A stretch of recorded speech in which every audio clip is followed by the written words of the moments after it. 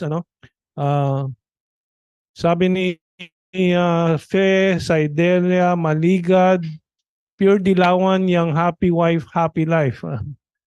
And from DM, mahina ang volume, inaayos naman natin po, no? Sabi ni Lenny Fermin, it is VP Sara's advocacy to end insurgency first in Davao as first mayor and her vision to the entire Philippines while doing her other functions as DepEd Secretary. Okay. Yeah, sure. Yeah. There are other people who saying na bakit yung si Vice President Sara Duterte may confidential funds, tapos yung previous si VP Leni Robredo wala siyang. Well, hindi naman yung focus niya eh. Her focus is helping the laylayan, poverty alleviation, and we appreciate that naman, of course. But at the same time, iba yung focus ni VP Sara Duterte. She does not, Vice President Leni Robredo, since her focus is poverty alleviation, does not need the confidential funds because her focus is not going after terrorism. Therefore, she does not need the funds for intelligence gathering, etc., etc. Okay. So wala pang tanong, puro mga comments po from our audience, no? Sa Zoom audience. So. Yes. Somehow on the sana si Bibito Tarubar, gusto magiging parang kumakit siya sa aspect. What's your parang assessment of what will happen next after that? Sure.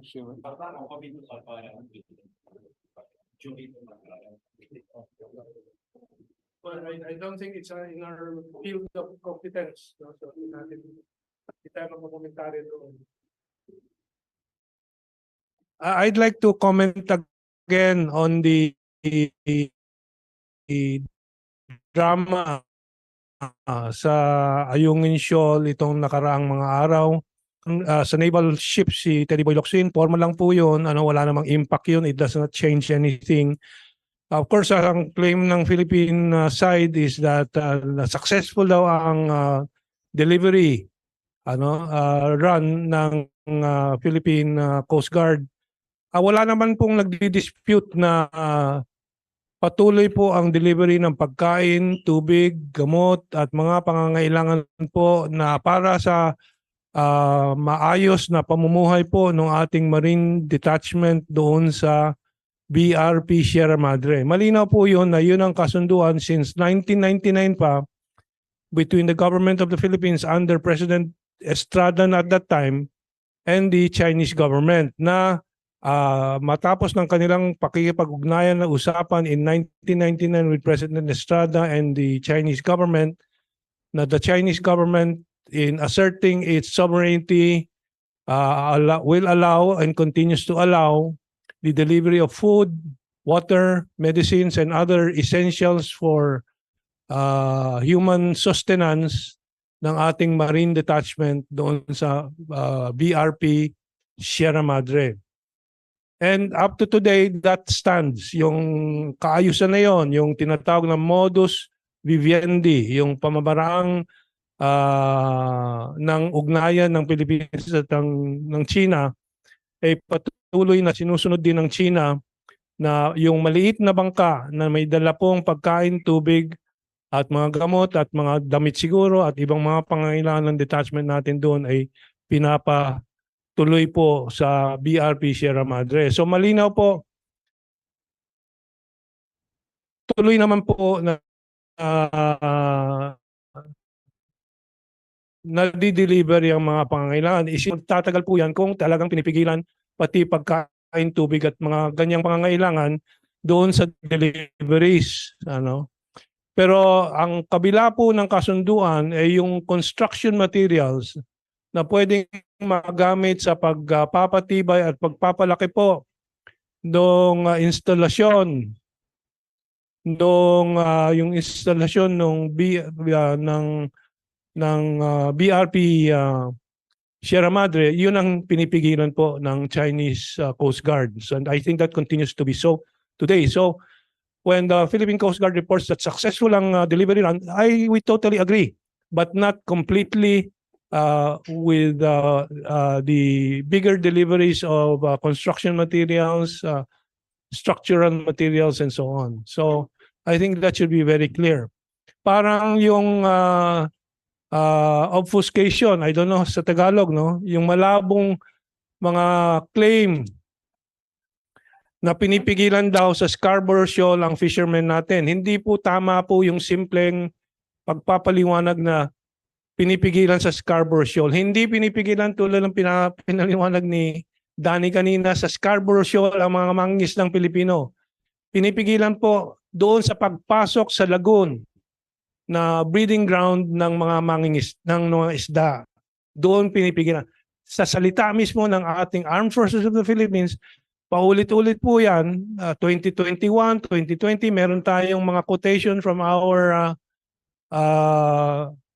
Philippine Coast Guard authorities like Commander Balilo, na hindi pinipigilan ang pangingisda po dyan. Ang pinipigilan po yung sa lagoon. So, okay. Dominic De Mayo, ask lang po namin, ano na ang status ng mga kaso ni na Franz Castro?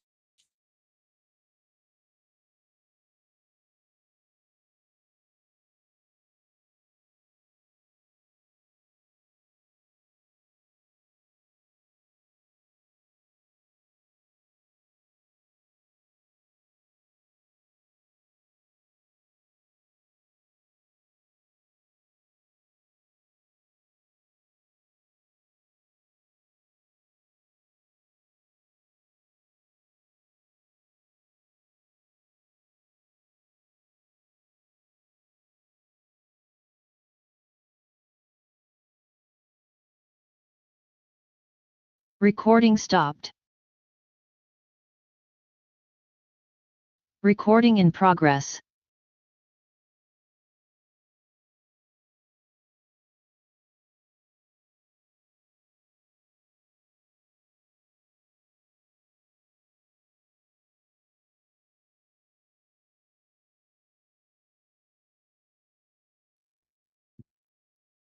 Any other question that you see there?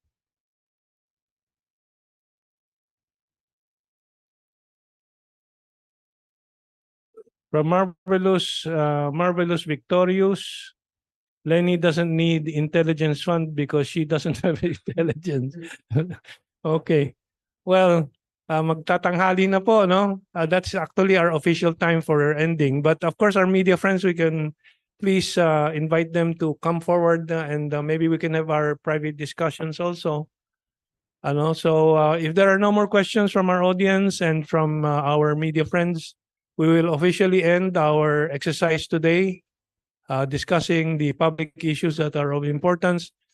We are still improving our facilities here, but also expect that our international friends, like our own very own Madam Ana Malindog Uy, Madam Sasot Sas Rogando, and our international friends Mike Billington of the Schiller Institute, Helga LaRouche, Madam Helga LaRouche, U.S. Senator Richard Black, U.S. Former Marine Brian Berletic. We're expecting them in the next few months to be joining us in our regular discussion. So thank you very much, including our friends from the Chinese Embassy who stayed the whole while to listen to the discussion. Thank you for gracing the occasion. And we officially close our discussion today. Maraming salamat po. Once again, thank you to our panelists, Carmen, Tongcado, and myself. We thank you for everyone who joined us here and everyone watching us in YouTube. We have to have lunch now. Have a blessed day. Thank you very much.